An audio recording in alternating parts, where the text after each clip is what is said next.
Vamos a hablar ahora de gobernabilidad, quedó planteado incluso en algunos momentos en que habló el ministro Juan Fernando Cristo. Sí.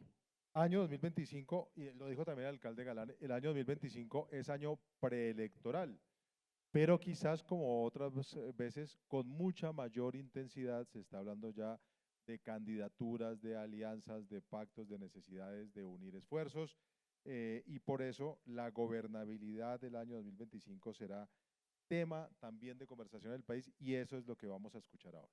Pues Alejandro Santos Rubino va a moderar este panel y va a ser con caras muy conocidas. Invitamos entonces al escenario a Alejandro Gaviria, exministro de Educación y de Salud, María José Pizarro, senadora del Pacto Histórico, David Luna, senador de Cambio Radical, Mauricio Cárdenas, exministro de Hacienda. Un aplauso para ellos, por favor. Muchas gracias. Mientras acomoda, les recordamos que estamos acá en el Country Club, en este evento organizado por Prisa Media, con la alianza, con el auspicio, con la colaboración de siempre de Indra Group, de Bancolombia y de la Gobernación de Cundinamarca.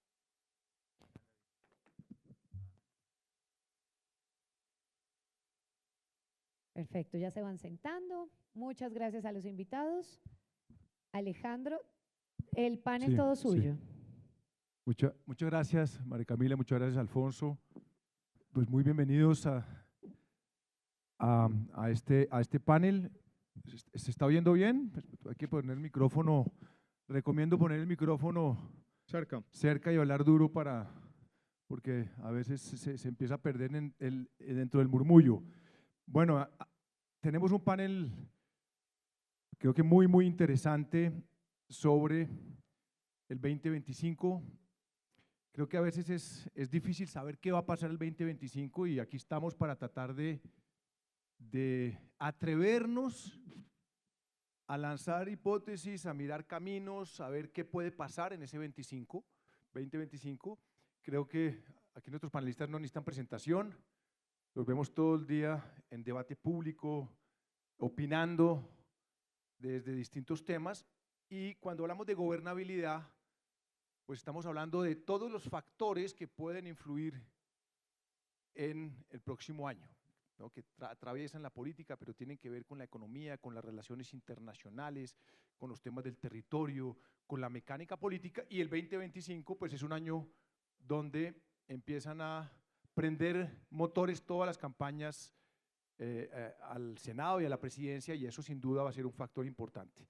Entonces, para arrancar, primero quiero ver quién quiere arrancar, no quiero darle la palabra si alguien quiere arrancar de primero, diciéndole, bueno, ¿cómo ven, como frase general, la gobernabilidad en el próximo año, como bien dice el título del panel? No sé quién quiere atreverse a abrir el… A ver, David. Bueno, Alejandro. Del speech, no. Ya. Alejandro, muchas gracias a usted por la invitación, al Grupo Prisa, un saludo muy especial a todos los asistentes y a mis compañeros de panel. Yo creo que el año 2025 va a ser el año en el que el presidente Petro va a pretender, va a insistir en quedarse en el poder.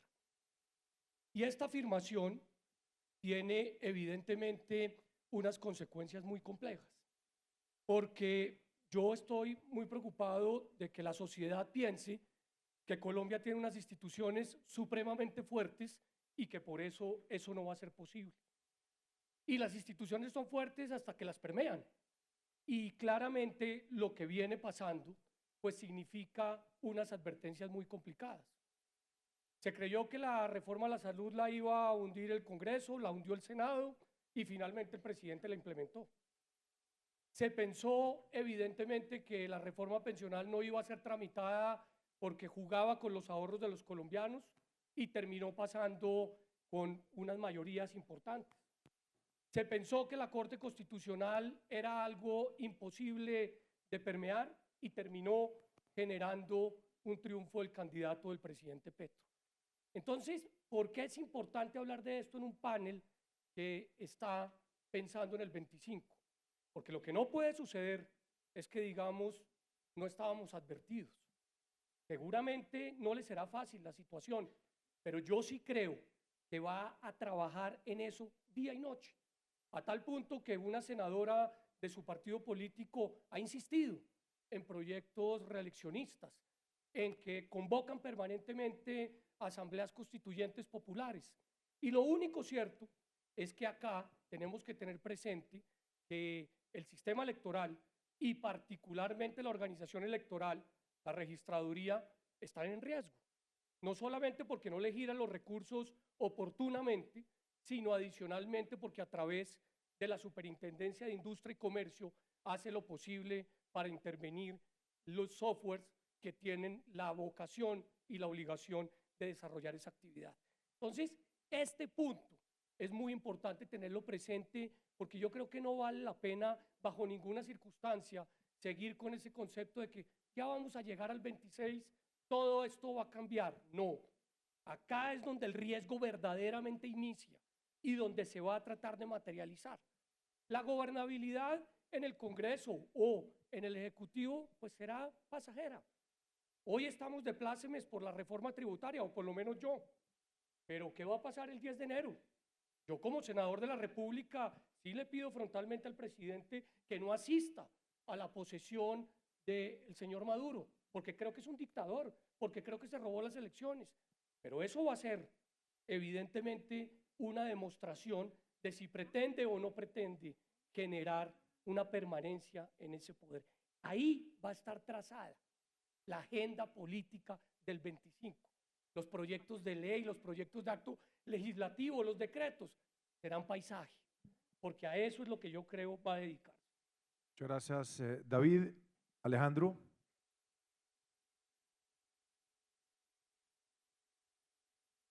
Yo voy a hacer 4 puntos. Voy a empezar con uno y es mi experiencia al interior del gobierno Petro. Yo entré con una idea, con la idea que la quiero llamar del reformismo democrático. La construcción de reformas duraderas y eficaces que sean compatibles con el cambio social de mediano plazo. Necesitan la construcción de consensos y cierto pluralismo, necesitan el conocimiento, uno no puede cambiar lo que no entiende plenamente, y necesita también cierto incrementalismo, cierto conocimiento de dónde estamos institucionalmente. Yo creo que el gobierno renunció a ese reformismo democrático y eso va a ocurrir en el 2025 también. Las reformas o las grandes reformas legales ya quedaron atrás, esa es una primera predicción que puedo hacer. Esa agenda se está cerrando. En el mejor de los casos van a pasar la reforma a la salud, cualquier cosa puede aprobarse, seguramente será una versión muy distinta a la que quiso aprobarse y ya no la implementará este gobierno. Lo segundo, cuando me preguntan sobre gobernabilidad, yo me acuerdo haber leído hace un tiempo un libro de Albert O. Hirschman que planteaba la estrategia de los gobiernos de izquierda en América Latina. Y decía, los gobiernos de izquierda en América Latina son bipolares y combinan la agitación con la conciliación. Y decía, usualmente lo que pasa es que el presidente se convierte en el agitador que le habla a sus bases y nombran a otra persona que sea el conciliador. El gobierno del presidente Petro no ha sido original, ha sido básicamente quien ha puesto en práctica esa estrategia. Aquí tuvimos el ministro del Interior, es el conciliador. Mientras tanto, el presidente todos los días enfatiza un discurso radical. Mi predicción es que esa estrategia se agotó y yo creo que ya tiene cansada el país, tiene desgastada el gobierno, creo, María José, que tiene desgastadas las mismas bases y es una estrategia que de alguna manera ya no está llegando a nada y va a ser ineficaz. ¿Para qué? Para que este gobierno lograra cambios que apuntaran al bienestar general de la población colombiana. Lo había apuntado aquí en una libretica 5 predicciones que de alguna manera mezclan lo que creo que va a pasar y lo que quiero que pase, como una descripción de quizás un mejor escenario. La primera, Colombia históricamente, aquí está Mauricio Cárdenas, que hemos estado en estas luchas, ha sido un país de estabilidad macroeconómica. Los datos de esta semana muestran que esa tradición no se ha perdido del todo, pero el año 2025 es un año donde el tema fiscal va a ser una gran preocupación. Colombia ahí tiene una encrucijada. Y la preservación de la estabilidad macroeconómica tiene que ser una historia para el año 2025 importante, y en eso tenemos que trabajar todos, y la sociedad civil, las instituciones tienen que estar ahí. como guardianes de esa estabilidad macroeconómica que ha caracterizado nuestro país históricamente. Lo segundo que yo quisiera que pase es que la teoría del chu, la teoría de la destrucción de algunos sistemas en la salud, en los servicios públicos, en la energía, en la vivienda, se minimice. En particular, yo fui 6 años ministro de Salud, el que más ha durado en la historia de Colombia, y tengo una preocupación con el deterioro de la salud, un deterioro que cada vez se agudiza más, que está costando ya vidas humanas, y yo creo que la historia del 2025 tiene que ser detener ese deterioro. Ojalá eso pase. El tercer punto es el acuerdo nacional del que tanto se ha hablado, que ha terminado en carreta. Yo leí una columna de Francisco Gutiérrez hace aproximadamente 3 meses, el profesor de la Universidad Nacional, que decía: no hablemos tanta carreta, el acuerdo nacional en Colombia tiene que ser, primero, garantizar una transferencia de poder, una transición democrática tranquila. Y ahí es, David, yo no tengo la preocupación de que el presidente Petro se vaya a quedar. Yo tengo la preocupación que es la siguiente: los gobiernos populistas en toda parte del mundo, y los ejemplos abundan, usualmente no facilitan transiciones democráticas tranquilas. La personalidad de un demócrata se define, en mi opinión, por la disponibilidad a perder. Esto es, yo respeto las autoridades electorales, no menoscabo la confianza pública en ellas, y si pierdo, concedo y lo hago rápidamente, democráticamente. Tenemos Uruguay, es el caso paradigmático. Yo tengo miedo de eso, de que se siga menoscabando la confianza en las autoridades electorales y después se cuestione un resultado que puede ser adverso. Ahí es donde está mi preocupación, y en el proceso de la registraduría. No en que el presidente Petro se vaya a quedar, porque no creo que vaya a pasar. Y el acuerdo nacional debe ser entonces ese: garantizar una transferencia de poder, una transición democrática tranquila, y entre todos no enloquecer la república. Tener cierta actitud republicana en este momento. Yo creo que es una responsabilidad de todos los participantes en este debate.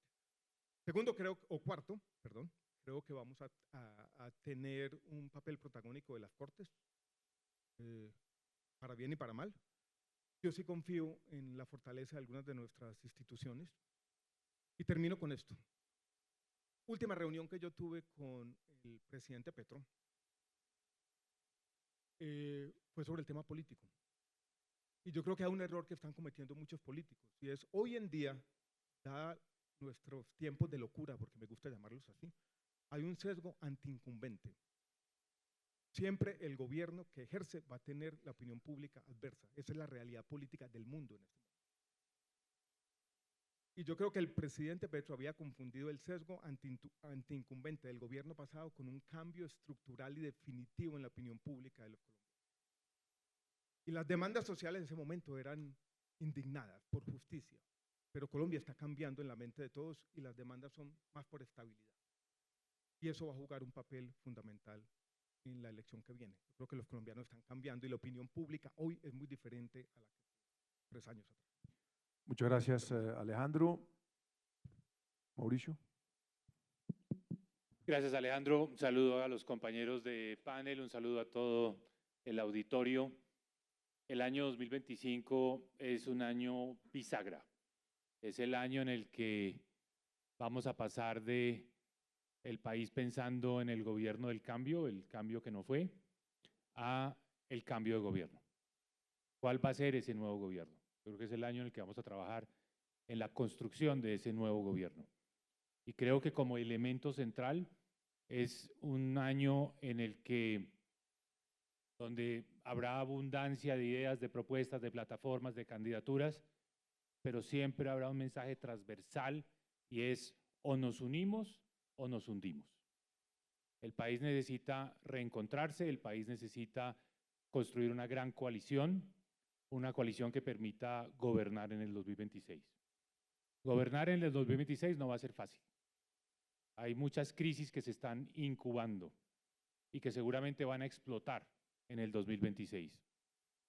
Hay una crisis que ya está muy anunciada, por allá veo atrás a Natalia Gutiérrez, es la crisis eléctrica. Si las cosas siguen como van, el nuevo gobierno se inaugurará con un apagón o con la inminencia de un apagón. Otra crisis es la de la salud.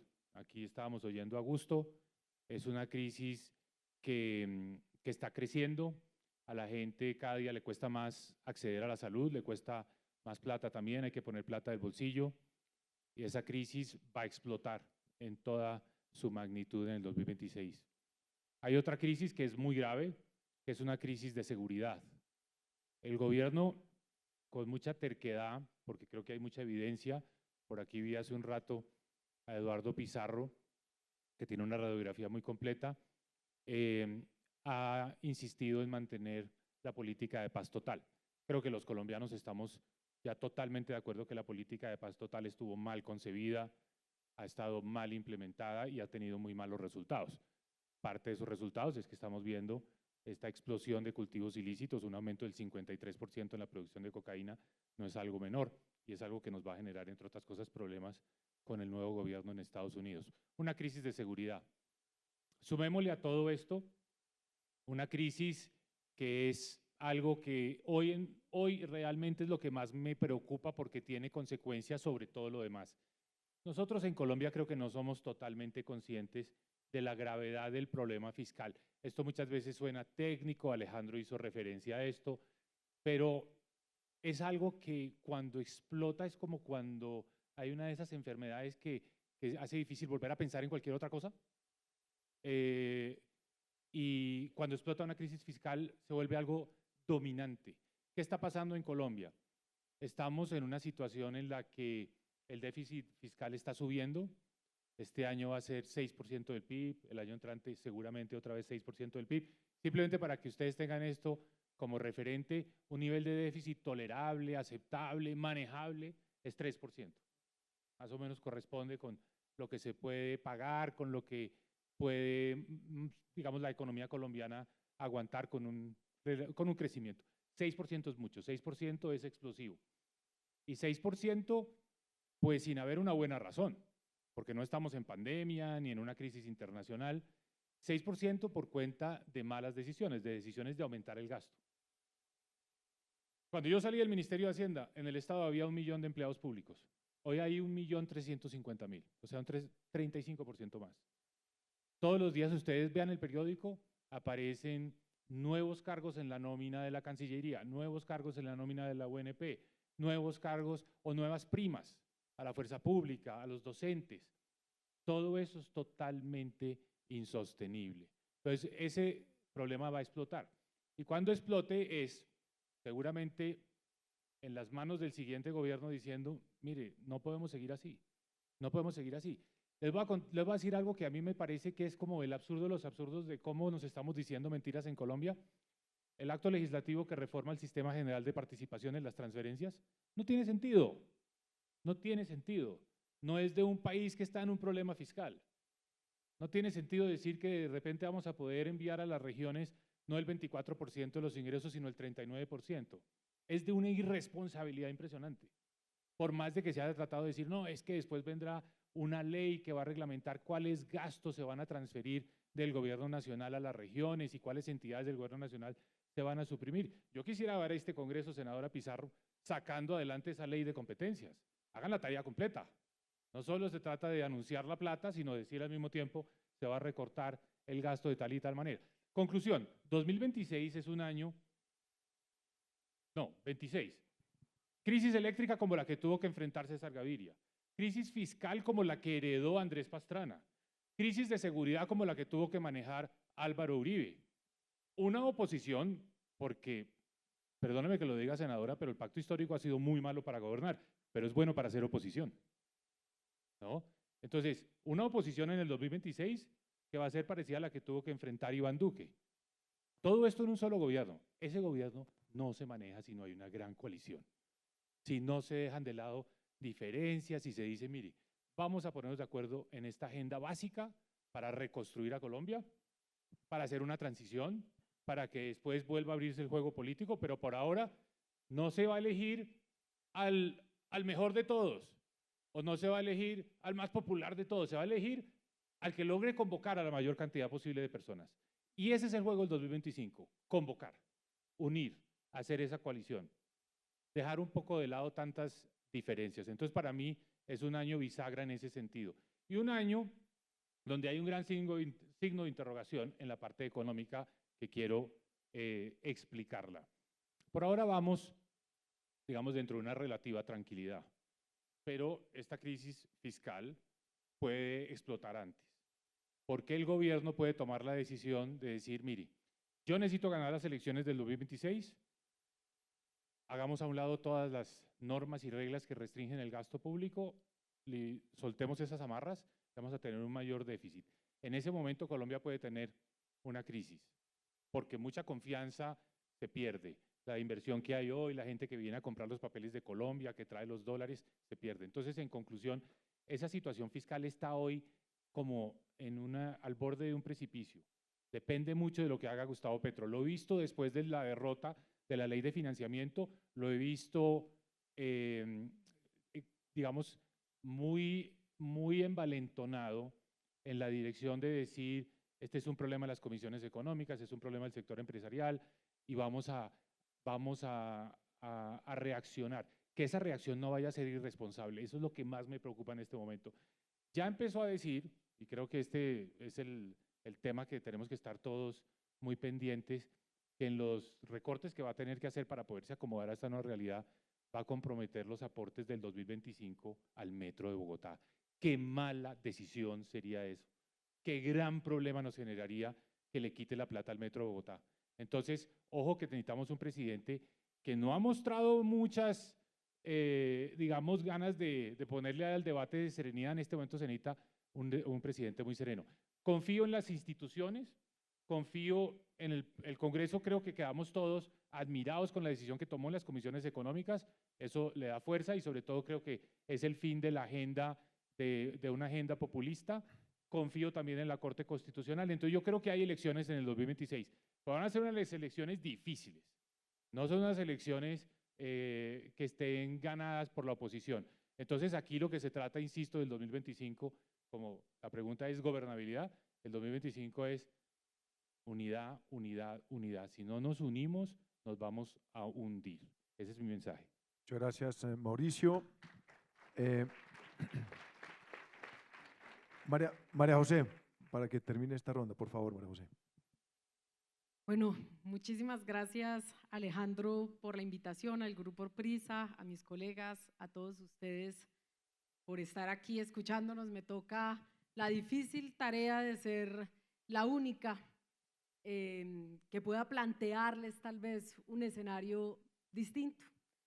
Y yo quiero jugar ese papel en este espacio, precisamente por la composición del espacio. Nos presentan, y yo los escucho con atención, un escenario en el que los problemas de este país iniciaron el 7 de agosto del 2022 con la llegada del progresismo a la presidencia de la República.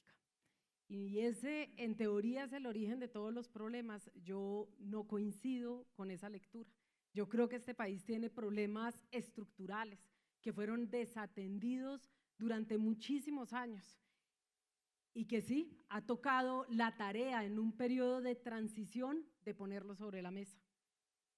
Problemas que no se han solucionado, que han estado ahí latentes, y si no, el progresismo seguramente no habría llegado a las elecciones, porque quienes nos han gobernado durante todos estos años lo habrían hecho tan bien que básicamente con esa atisbo de alternancia de poder, pues ya sería suficiente. Pero hemos ganado como sociedad. Primero, hay alternancia de poder, existió, con errores, aciertos, en un periodo de turbulencia, porque así son las transiciones, pues efectivamente hoy tenemos alternancia de poder. Y se puede entender que hay distintas visiones y que presentar un debate sobre las ideas y defender las ideas no es polarizar, es defender las ideas en las que uno cree, y cada uno de nosotros cree fervientemente en sus posturas, las ha estudiado, tiene argumentos técnicos, porque los argumentos técnicos no son solamente de la tecnocracia, no. Hay argumentos técnicos de otros sectores que tienen que ser tomados en consideración, que tienen que ser escuchados si es que nosotros no queremos dejar este país en ruinas. Entonces yo ahí difiero, porque yo puedo entender que, por ejemplo, la ley de financiamiento se hunda después de un arduo debate, o que tal vez 12 billones no era lo suficiente, a lo mejor 8, 7, no sé, pero que hubiese existido el más mínimo debate. Yo soy, Mauricio, una de las senadoras más juiciosas que tiene el Congreso de la República. Puede dar fe de ello David, de las que primero llega, de las que de última se va. Yo he tenido discusiones en el Congreso de la República de horas con 10 senadores de la República.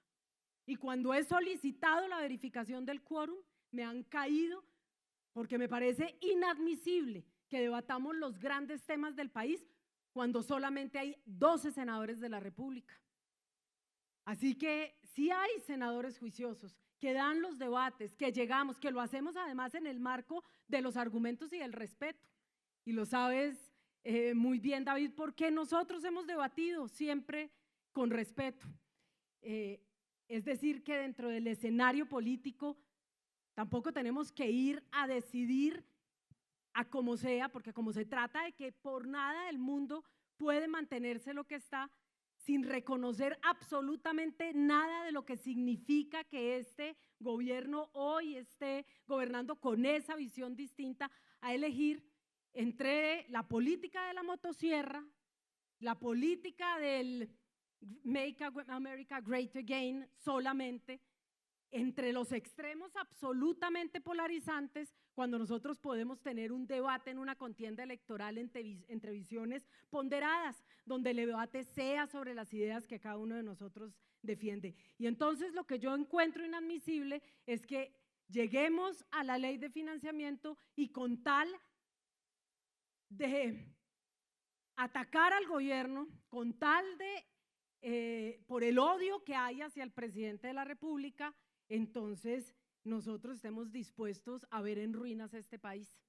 Porque hundir la ley de financiamiento no es en contra de este gobierno. Yo creo que este gobierno ha tenido que tomar decisiones o ha tomado decisiones políticamente costosas, pero responsables, en medio del endeudamiento de la nación, con las nuevas deudas que tuvo que asumir Leoninas en el marco de la pandemia, por el Fondo de Estabilización de los Combustibles, etcétera, y se han tomado decisiones fiscalmente responsables. No se puede negar, la economía de Colombia, lo dice la OCDE, no lo digo yo, está en el 6º lugar, y eso hay que reconocerlo también, porque si no nos reconocemos nada, entonces vamos a entrar en el escenario puro de la polarización, donde vamos a tener que elegir entre los extremos, y no en el debate de las ideas.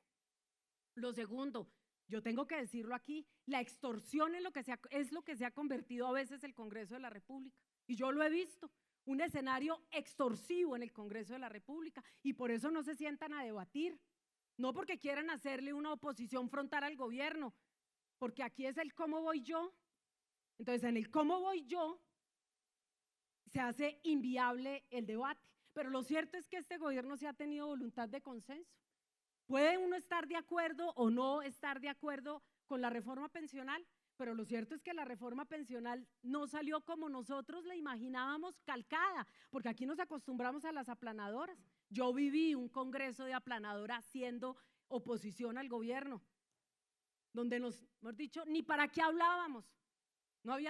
No podíamos hablar en el Congreso de la República porque nos pasaban la aplanadora. Ahora hay que debatir y eso es una ganancia democrática. Este Congreso de la República exige mínimo, un mínimo debate para poder pasar las cosas. Nosotros no podemos imponer aplanadoras, la oposición tampoco puede, los sectores de la política tradicional tampoco. Es un Congreso un poco más democrático, ausente y carente de debate, pero más democrático. Yo quisiera ver a los congresistas debatiendo. Ese es el escenario que yo quiero ver en el 2025, no el que hemos tenido en los últimos 2 años de parálisis institucional en el Congreso de la República. Pero lo cierto es que aquí lo que ha salido fruto del diálogo. En la jurisdicción agraria, nadie salió contento con la jurisdicción agraria, pero había un consenso de que se necesitaba una jurisdicción agraria.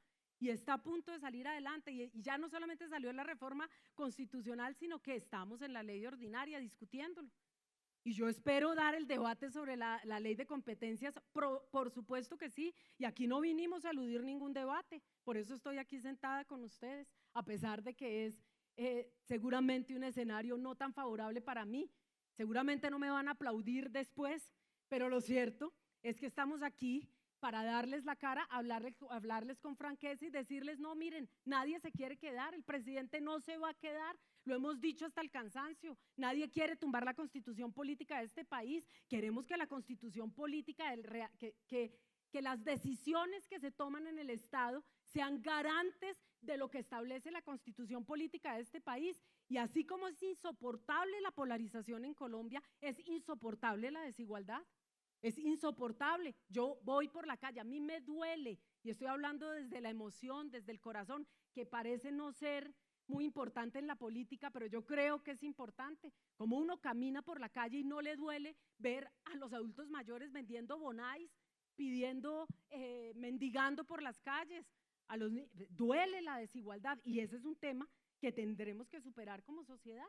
Lo tenemos que superar como sociedad, o si no, definitivamente nuestra sociedad va a ser inviable. Es inviable. Los índices de desigualdad de este país no solamente son inviables, sino que son dolorosos y no son cifras, son personas, compatriotas nuestros de la nación colombiana. Y lo que tenemos finalmente, y en eso sí quiero detenerme, es la degradación de la política. Fíjense ustedes, yo sí veo que tenemos un escenario de degradación de la política. No solamente los acuerdos políticos que se construyeron en 1990 ya no son acordes para la realidad política de hoy, y eso sucede con muchos otros temas, pero lo cierto es que aquí estamos en la guerra del like, estamos en el ataque absolutamente despiadado por atacar, cuando nosotros podemos tener un ejercicio de la política donde podamos recuperarla y dignificarla. Sino, ¿de qué acuerdo nacional estamos hablando? Todos hablamos de la necesidad de un acuerdo nacional. Al acuerdo nacional hay que ponerle método. Para que nos sentemos todos en el acuerdo nacional tenemos que reconocernos mínimamente. Este sector político existe en este país, el progresismo. Hoy el presidente de la República es Gustavo Petro, pero el progresismo existe en Colombia. No es una fuerza despreciable.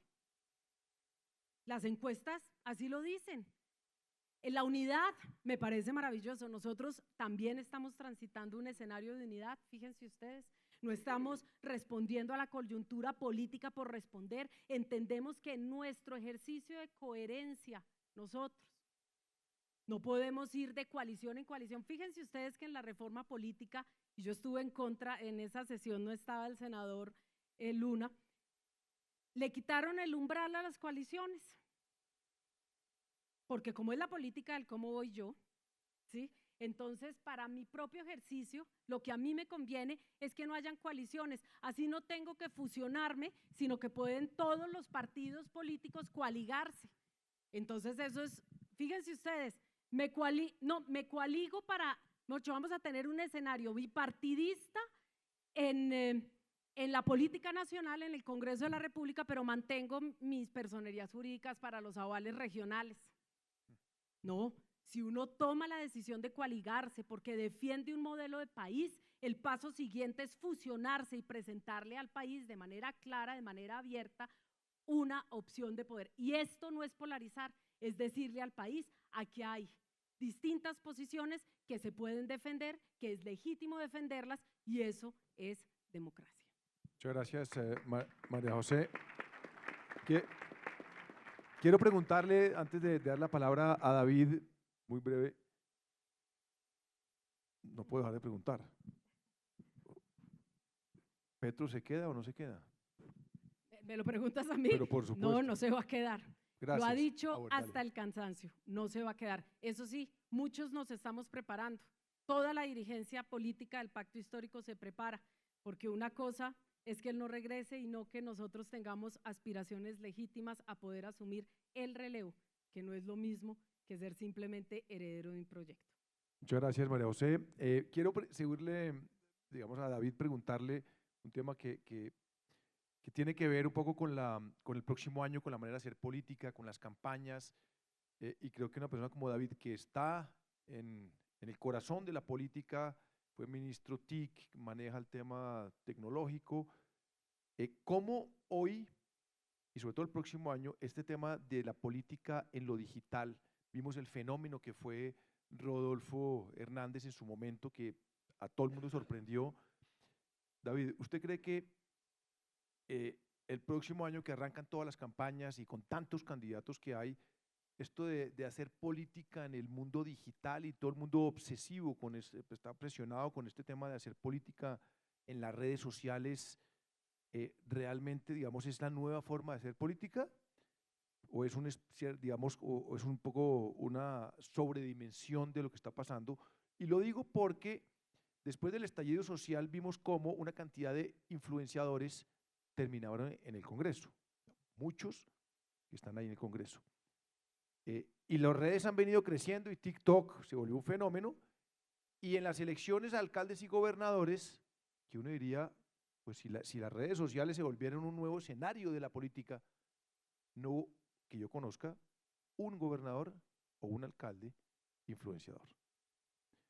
Mi pregunta es, mirando hacia adelante, ¿eso fue un boom pospandémico porque nos encerramos, o cómo es esa relación de la política de la red? Y se lo pregunto a usted porque creo que si alguien puede saber de eso, estando en el terreno, con las botas, pero entendiendo el mundo digital, es usted. Alejandro, gracias. Antes de contestarle su pregunta, déjeme decirle a usted y a todos que yo milito en el partido político de la sensatez. Yo hago política con sentido común. Y a mí me parece que es no solamente un gran ejemplo, como damos las discusiones con María José Pizarro, por ejemplo, o con algunos otros colegas, respetando argumentos, controvirtiendo y adicionalmente, en algunos casos, pocos, poniéndonos de acuerdo. Eso hay que resaltarlo. Pero una cosa es María José y otra es Gustavo Petro. Gustavo Petro, lamentablemente, es una persona que solamente quiere imponer lo que él quiere y lo que él piensa. Y por esa razón yo lanzo la alerta que lanzo, porque lo que no le puede pasar a Colombia es simplemente sorprendernos en el entendido que Petro va a hacer lo posible por mantenerse en el poder. Claro, seguramente él o a través de alguien, pero seguramente sí incidiendo en la organización electoral. En segundo lugar, para responderle su pregunta, yo estoy a puertas de cumplir 50 ya y comencé mi vida pública como presidente de la Junta de Acción Comunal de mi barrio, hace 27 años, escalón por escalón, edil, concejal, representante, perdí elecciones, después estuve en el Ejecutivo como viceministro, como ministro, y hoy estoy en el Congreso. Yo creo que las elecciones locales tuvieron algo fundamental, la almendra, que lo van a tener evidentemente las elecciones presidenciales, y es la experiencia de conocer el Ejecutivo por dentro, porque si a uno se le rompe una rodilla, uno busca no al mejor odontólogo, sino seguramente al mejor y al más capacitado ortopedista. Pero adicionalmente se necesita otra cosa, se necesita un liderazgo distinto, se necesita pensar en que las personas pueden liderar un país, evidentemente, pues por supuesto, con buena vibra, con buenas maneras, con el interés de sumar y de construir. Y en ese sentido, yo creo que las redes sociales van a ser un actor fundamental, como lo han venido siendo. ¿Por qué? Porque cuando yo comencé mi vida pública era fotocopias, ya termino, simplemente pidiendo que votaran por mí. Hoy es el video de TikTok, etcétera. Pero detrás de eso siempre habrá un ser humano, y si no elegimos buenos seres humanos, muy seguramente, en mi caso, nos vamos a volver a equivocar. Y yo creo que no queremos equivocarnos en ese sentido. Por eso recuperar la esperanza es pieza esencial, pero es pieza esencial de la mano de la experiencia y de algo que es todavía más importante, sensatez y sentido común. Muchas gracias, David. Alejandro, hoy, si vemos las encuestas, la mayoría del país se autodefine de centro. ¿no? Digamos, hay un 15% a un extremo de la izquierda, otro a la derecha, pero realmente el país se autodefine de centro, lo dicen todas las encuestas. Pero cuando uno empieza a ver, digamos, la dinámica de la política, de lo electoral, de las voces, bueno, aquí algoritmos, etcétera, y las voces que más se sienten son las que más gritan, y hay unos fenómenos ya estudiados de cómo los extremos empiezan a apoderarse del centro en esta discusión de la política, en este caso la política electoral, pero es válido para todo. Pues usted hizo parte de una coalición de Centro Esperanza, del centro, yo creo que vivió un poquito de ese fenómeno en las últimas elecciones. ¿Cómo ve, a la luz de lo que se viene, un centro que hoy vemos fuerte, ¿no? Donde prima la sensatez, prima digamos, cierta cordura, la experiencia? Creo que las elecciones a alcaldías y gobernadores mandaron un mensaje en ese sentido. ¿Ves, Alejandro, hablando de opinión pública que estaba mencionando, que ese centro tiene unas condiciones especiales de cara a las elecciones, o la polarización y la dinámica de las redes y todo este fenómeno del populismo y de la desconfianza va nuevamente a socavar el centro para que los extremos otra vez se tomen el escenario político? Voy a hacer 3 comentarios rápidos. El primero, que tiene que ver con la pregunta, pero también quiero, sobre todo María José, hacer 2 reflexiones en voz alta. La primera, cuando tú hablas de la extorsión en el Congreso, y hemos hablado de la fortaleza de nuestras instituciones, pero yo creo que esa extorsión, que en el fondo es un reflejo del clientelismo colombiano, es algo que tiene que cambiar hacia el futuro. Y tú que hablas de eso, tienes que mirarlo con autocrítica también. Las primeras alianzas que hizo el presidente Petro con los partidos tradicionales fueron clientelistas. Y lo voy a decir claramente, fueron con lo peor de los partidos tradicionales. Con Julián Bedoya del Partido Liberal y Carlos Trujillo del Partido Conservador. Lo que ha pasado en la Unidad Nacional de Gestión de Riesgo y lo que está pasando en el sector salud, eso no tiene otro nombre que clientelismo tradicional. Y yo creo que detrás de ese clientelismo también hay una renuncia a los acuerdos programáticos, y las reformas en este gobierno, quizás uno podría hacer la misma crítica histórica, utilizaron los mismos mecanismos clientelistas tradicionales, quizás de manera exacerbada. Lo otro es cuando se habla de la degradación de la política. Ayer por la noche lo primero que encuentro yo es un discurso que ha reiterado el presidente Gustavo Petro, donde me acusa a mí de haber desviado 2,3 billones de pesos. Yo he tratado de decir, ¿eso de dónde salió? Y la única decisión que se tomó, donde uno podría decir eso tiene sentido, se tomó 8 meses después de que yo saliera del ministerio. Claramente es una calumnia reiterada, es una mentira, y la repite y la repite y la reitera. Eso es una degradación de la política también. Y cuando tú llamas la atención de eso, yo creo que tiene que haber autocrítica también. Porque esa es un ejemplo de esa degradación que no tiene sentido, y que si lo hace el presidente de la República, pues deteriora el debate público de una manera sustancial. A mí ya no me gusta hablar de centro político. Me parece que es una geometría extraña. Cuando yo me quiero definir políticamente, Alejandro, lo hago más bien como liberal. Creo en una sociedad abierta. Creo que la dignidad del ser humano debe estar ahí. No me gusta la acumulación de poder. Creo, ya lo dije, en el reformismo democrático como la forma de ir tratando de hacer un cambio social de largo plazo eficaz y duradero para todos. Esa posición liberal, Alejandro, tiene un problema a veces, y es que la posición liberal es escéptica. Parte de una especie de paradoja, y es que el poder, sobre todo el poder del Estado, es asimétrico. Muchas veces se utiliza más fácil para hacer el bien que para hacer el mal.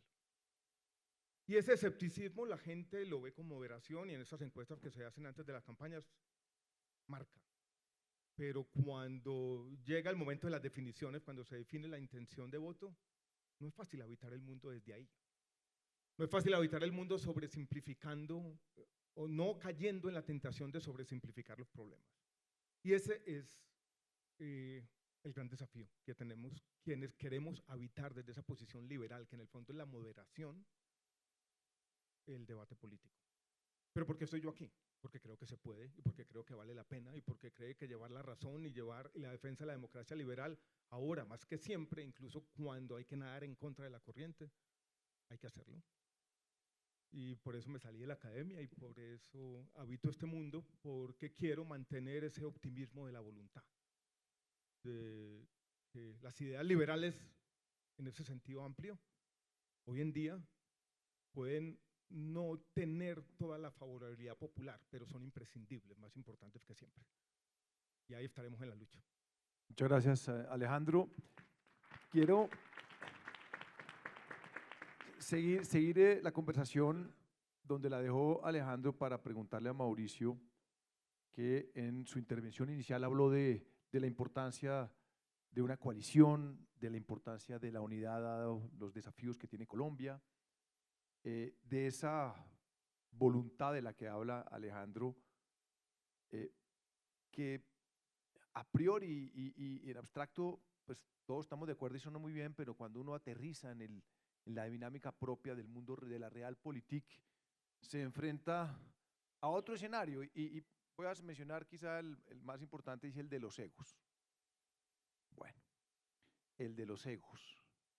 ¿Cuánto daño han hecho los egos? Y sobre todo, ¿cuánto daño en esta dinámica electoral? Entonces, mi pregunta para Mauricio es, y sobre todo en esas del pasado, ¿no? Entonces, acuérdense, el santismo y uribismo, eso pues era, ¿no? Se daba durísimo en su momento, y hoy en día se dice, bueno, pues, ¿qué posibilidades hay de que, dadas estos desafíos que tiene Colombia, se pueda lograr una unidad, Mauricio? Hay que, ¿cómo se deponer un poquito todos esos egos para construir pues una gran coalición? Sí, gracias Alejandro. Bueno, eso no va a pasar de un día para otro, eso va a ser un proceso incremental y seguramente vamos a ver más diferencias, más dispersión, más tesis antes de que podamos ver la convergencia.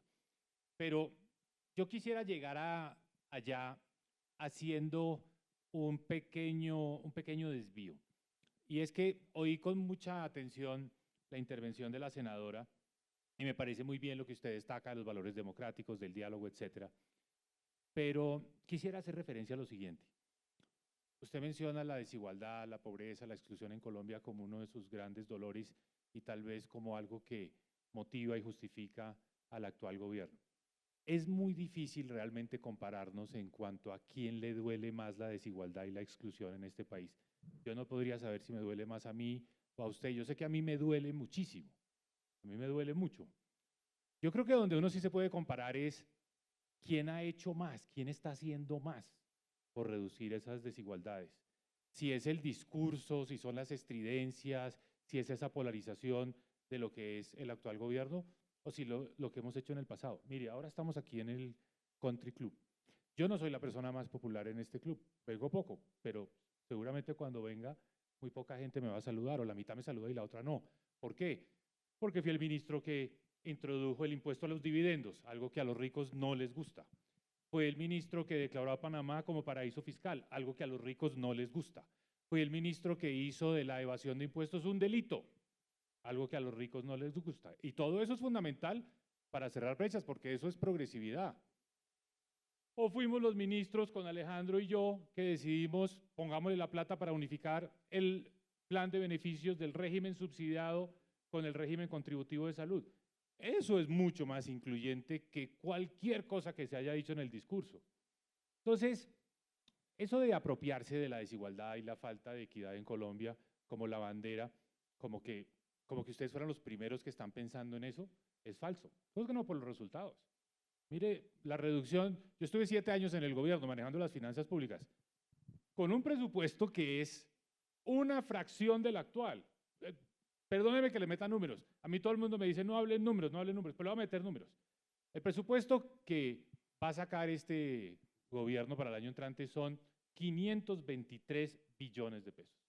Pongamos todo en pesos constantes, olvídense de la inflación. 523 billones de pesos el año 2025. Todos los años que yo estuve en el gobierno, el presupuesto fue alrededor, un poquito más, un poquito menos, pero alrededor de 350 billones de pesos. 350 versus 523. Y con 350 unificamos el plan de beneficios en salud. Con 350 dimos la gratuidad en educación. Aumentamos el plan de beneficios, además, no solo unificarlo. Con 350 hicimos las 4G. Con 350 billones, el gran ministro de las TIC, David Luna, llevó la fibra, la conexión en banda ancha, fibra óptica a todos los municipios de Colombia. Con 350. Senadora, esto no es cuestión de quién es el que más le preocupa la desigualdad, es el que tiene mejor método, quién es el más efectivo, quién logra los mejores resultados, quién sabe gobernar mejor. Gobernar no es echar discursos. Gobernar tiene un elemento que es árido, como todos ustedes que son empresarios lo saben, que es entrar al comité de auditoría, a ver cómo van las cuentas, cómo van los cronogramas, se cumplieron, no se cumplieron. Eso es gobernar. Eso es lo que nos está haciendo falta en Colombia en este momento. Entonces, cuando usted se lamenta de que no hubo la discusión de la ley de financiamiento, le quiero decir, estos parlamentarios no fueron irresponsables por no haber dado el debate, fueron totalmente responsables porque dijeron una cosa muy sencilla. Mire, señor gobierno, usted ya tiene suficiente plata, no le ponga a la gente a pagar más impuestos, acomódese a que está teniendo un presupuesto mucho más alto del que históricamente ha tenido cualquier gobierno. Y si con eso no es suficiente, pues es un problema suyo. No es el problema del contribuyente, no es el problema de nosotros. Eso fue lo que lo dijeron los de las comisiones económicas. Entonces no nos digamos mentiras. Y le voy a decir, quiero anotar, y creo en usted, es más, tenía mucho interés en oírla porque he oído que usted va a ser la candidata o es una de las posibles candidatas del pacto histórico. Tenía mucho interés en conocerla y en oírla. Le quiero decir lo siguiente, ojalá, volviendo a esto del acto legislativo del Sistema General de Participaciones, que terminen la tarea y hagan la ley que asigna las competencias del gobierno nacional, se las pasa a los gobiernos departamentales y municipales. Lo voy a decir porque creo que eso no va a pasar. Porque hay que entender la política de este país. Claro que todo congresista del gobierno y la oposición quería estar en la foto, que puede salir a hacer campaña después a decir, perdón Alejandro, mire, yo fui el congresista que autorizó que a las regiones les va a llegar no el 24%, sino el 39% de los ingresos de la nación. Claro que todo congresista quiere estar ahí y el gobierno quiso meterse en la foto. ¿Usted cree, conociendo las prácticas del Congreso, que los congresistas le van a firmar una ley donde ellos pierden poder relativo frente a los gobernadores? La plata va a ir a los gobernadores y los alcaldes. Los congresistas de Colombia lo que son unos árbitros que arbitran recursos del gobierno nacional para llevárselos a las regiones y por eso ellos mandan en las regiones, ellos ponen el gobernador. No sean ingenuos. Por eso hoy hay que discutirlo todo en el mismo paquete. Va la plata, pero va la competencia. Los congresistas no le van a apoyar eso. Pero eso hay que entender la política. Hay que saber cómo funciona la política en este país y no caer en la ingenuidad. Entonces, por eso le digo, ojalá saquen ese acto legislativo, porque si no, va a ser otro chicharrón que le va a caer al próximo gobierno, donde el próximo gobierno va a decir, miren, qué pena, no hay plata para cumplir con ese acto legislativo. Entonces, el próximo gobierno tiene que estar totalmente dispuesto, el próximo presidente o presidenta de Colombia tiene que estar dispuesto a perder capital político desde el primer día, porque lo único que va a tener que manejar son problemas que le cuestan popularidad. Entonces, ¿para qué dejarle un problema más? Si ya tiene el eléctrico, tiene el fiscal, tiene el del gas, tiene el de la seguridad, una cantidad de problemas, el del narcotráfico. Entonces, dejarle este problema adicional es lo que no veo. Entonces, yo lo único que les pido es coherencia, consistencia. Seamos consistentes. ¿Le preocupa la desigualdad? Hagan algo. Más allá de echar discursos, hagan algo. Gracias, Mauricio. Yo quiero antes de darle la palabra a la senadora Pizarro, valorar y exaltar, digamos, su presencia acá, que es además una mujer que siempre ha estado dispuesta a tender puentes, que ha estado dispuesta a dialogar, que da la cara, que además le atribuyen temas, además todos los temas del gobierno, tiene que ahí cargar bajo sus hombros todos los temas que además sé yo, con muchos que además no está de acuerdo, pero aquí tiene que poner la cara y muchas veces aquí quiero valorar profundamente esa actitud, ese talante suyo, que además una persona como David, que a usted le toca en el Congreso todos los días, sabe a qué me refiero en ese sentido. Entonces, no le voy a hacer ninguna pregunta específica, por supuesto, yo creo que unas palabras que de golpe contestar en términos generales algunos comentarios que hizo Mauricio, que hizo Alejandro, que hizo David, y con eso cerramos este panel y bueno, gracias de todas maneras. No, muchas gracias. Voy a aprovechar que mi tío está aquí para decirles que afortunadamente tuve la familia que tuve y por lo tanto no siento ningún tipo de prevención, al contrario, lo siento como una invitación y una oportunidad poder estar en estos espacios. Tuve un abuelo comandante general de las Fuerzas Armadas, un padre guerrillero. Yo soy artista, litigante en este momento porque, bueno, asumí esto como una vocación de vida, pero yo creo que esa ha sido una enorme oportunidad. No, no sé si aquí me vean como enemiga o no me quieran mucho en el club, porque la verdad es la primera vez que vengo al club.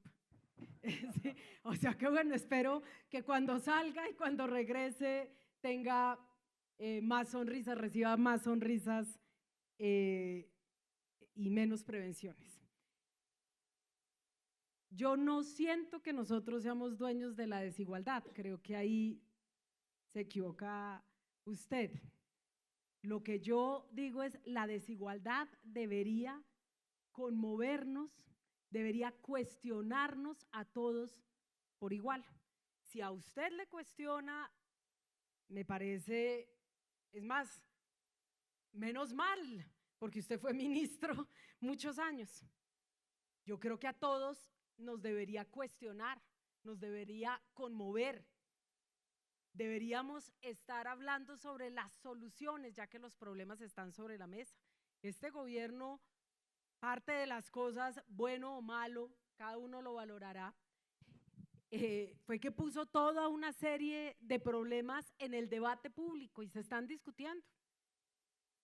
En el debate público, en el Congreso no se discuten tanto, pero en los medios de comunicación, en la academia, entre los gremios empresariales, etcétera, se están discutiendo los problemas de la nación. Y yo creo que lo que nosotros tenemos que hacer en este momento es tomarle el pulso a la nación. Porque así como uno puede venir aquí y ver que hay una reactividad que puede ser natural y una reacción frente a las decisiones de este gobierno y al estilo del presidente, uno va a otras regiones y siente un pulso completamente diferente. Y creo que quien le tome el pulso a la nación de la manera más acertada, pues efectivamente es quien tendrá las mayores posibilidades de éxito en el 2026. Eso me lleva a responder un segundo la pregunta que se planteaba inicialmente. Yo no diría que esto es una bisagra, yo diría que estamos en la transición de la transición, porque sí estamos en un periodo de transición como sociedad. Como sociedad estamos en un periodo de transición y si no, yo no estaría aquí sentada y jamás habría sido invitada ni al Club El Nogal ni a estos espacios de discusión. Estamos en tal nivel de transición que aquí estoy hablando con ustedes y voy a distintos espacios donde me invitan y me convocan porque siento, como dice Alejandro, que es mi responsabilidad darles a ustedes, presentar en estos espacios visiones diferentes. Pienso que la respuesta no puede ser la que se daba hace un momento, que gobiernen los que saben gobernar y los demás que sencillamente se dediquen a ser hijos de la sociedad porque no tienen ni idea y no pueden aprender y nunca van a poder adquirir los conocimientos, porque en últimas eso es lo que nos han dicho a las mujeres y yo creo que todas las mujeres que estamos aquí nos han dicho en algún momento que ni éramos capaces, que no teníamos la posibilidad de liderar, que mejor deje a los hombres que saben más y lo cierto es que con muchísimo trabajo, con muchos esfuerzos, reclamando nuestros derechos, exigiendo y abriendo espacios para todas, hoy vamos a atender no solamente una contienda electoral protagonizada por mujeres, sino que en todos los espacios de decisión, medios de comunicación, gremios económicos, direcciones, rectorías de universidades, etcétera, hoy las mujeres están. Y ese es un espacio que nos hemos ganado a pulso nosotras. Así que otros y nosotras hemos aprendido en el camino, hemos adquirido conocimientos y experiencia. Y no se trata de que volvamos a todo lo, porque decimos, no, es que este gobierno no ha hecho nada contra la desigualdad. Bueno, es cuestión de cifras. 2.900.000 personas en 2 años han salido de la pobreza y de la pobreza extrema. Es el doble de lo que se hizo en los gobiernos de Santos y de Duque, y de Uribe. Y esa también es una realidad, o sea que aquí también se ha sacado gente de la pobreza. Se habla de la desigualdad territorial, de eso no se hablaba, pero resulta que se están haciendo inversiones importantes en regiones que habían sido absolutamente olvidadas. Y eso también está sobre la mesa. Y podemos también ponernos a dar cifras, y yo me sé también muy bien las cifras, pero creo que ustedes las saben también. Algún día podremos hacer un gran espacio de debate sobre las cifras, pero lo cierto es que no se trata solo de que para gobernar necesites experiencia en el Ejecutivo. También se necesita experiencia en el conocimiento de la sociedad por dentro y del país por dentro. Yo puedo decir, y creo que otros también en la política, hemos recorrido este país, pero no en avión, en avioneta, no, ahí caminando. Yo les invito a leer mi libro, no para que pues, puede ser un bonito regalo de Navidad y todo, pero les invito a leer el libro para que ustedes conozcan las dimensiones humanas. Yo estoy de acuerdo con David, hay que elegir buenos seres humanos. Eso quiere decir que tienes que conocer la sociedad por dentro, tienes que conocer las necesidades de la gente por dentro, y ahí entonces puede que puedas, compaginando con otras visiones políticas, en ese gran espacio de acuerdo, empezar a encontrar salidas para debatir sobre las soluciones y no sobre los problemas. Nosotros pusimos soluciones sobre la mesa, o sea, los problemas los pusimos y dijimos, estas son nuestro planteamiento de solución.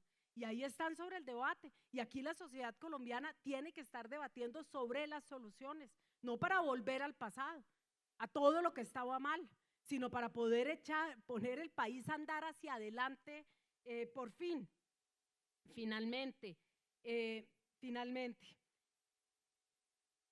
yo creo que no podemos entrar ni en la guerra, yo lo planteaba hace un momento, es la guerra del like. Yo sí siento que hay un peligro inminente, no por las redes sociales ni porque existan las redes sociales, sino por el uso que se le está dando a las redes sociales. Vamos a llegar a un momento de la inteligencia artificial donde no hay la más mínima regulación en este país sobre los datos, sobre las redes sociales, sobre qué es legítimo o no en el espacio, en el ámbito de las redes sociales. Esa es una deuda pendiente y ojalá esa sea una discusión que demos en este Congreso de la República, porque me imagino yo las campañas con la inteligencia artificial. Para terminar, decirles a ustedes que nosotros hemos rechazado los escándalos de corrupción en el pasado y los nuestros. Aquí no hay complacencia, bajo ninguna circunstancia, y yo he sido la primera en salir a rechazar actitudes cuando se hacen nombramientos con los que yo no estoy de acuerdo, a costa inclusive de lo que se supone que debería hacer, es salir a decir sí, todo está bien. No hay cosas que no están bien y que no se hacen bien, y cuando eso no se hace bien uno sale y lo dice con criterio. Y exigimos que las investigaciones se den.